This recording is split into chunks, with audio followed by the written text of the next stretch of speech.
Combien de personnes le fleuve Ngoum, par Kekem, dans la région de l'Ouest Cameroun, devra-t-il avaler pour que les autorités se réveillent enfin? Eric Chami, 43 ans sonné, a été englouti par les eaux du Ngoum. Il s'est retrouvé piégé en voulant traverser le fleuve pour vaquer à ses occupations champêtres. C'est la 6e victime du genre en 3 ans. Le mort de trop. Choquées, les populations de Kekem expriment leur ras-le-bol. Elles ont paralysé la circulation sur la voie publique en érigeant des barrières à l'aide des arbres et des pneus de voitures au carrefour Tchouassi sur la route nationale numéro 5. Le rôle c'est quoi? La même manière que vous parlez là, c'est la même manière que le ministre des Travaux publics est venu nous parler ici.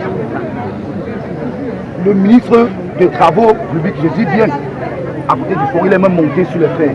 Il nous est promis. On a même passé toute la journée à défricher. Il a dit que défricher, on va verser la terre jusqu'aujourd'hui.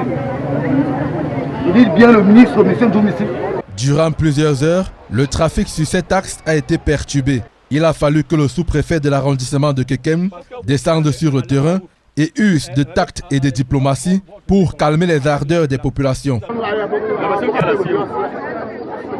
Les populations de Tchouafé ont enregistré un des leurs qui, de retour du champ, a été victime d'une noyade. De fil à aiguille, la situation s'est envenimée. Les populations ont dû prendre d'assaut la nationale numéro 5 en empêchant aux usagers de vaquer à leurs différentes occupations.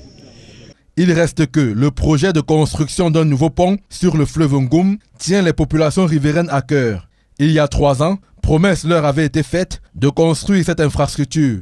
Mais depuis la destruction de l'ancien ouvrage, rien n'a été fait.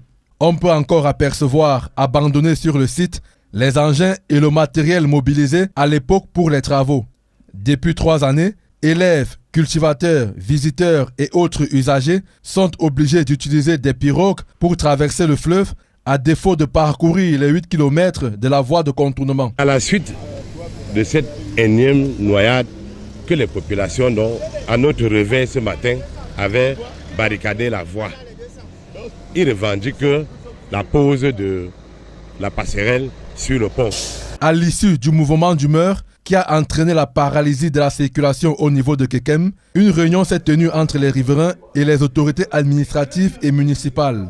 Un comité de gestion locale a été mis sur pied avec en tête le maire de l'arrondissement de Kekem pour assurer le suivi des travaux d'un pont provisoire qui vont démarrer dans les tout prochains jours.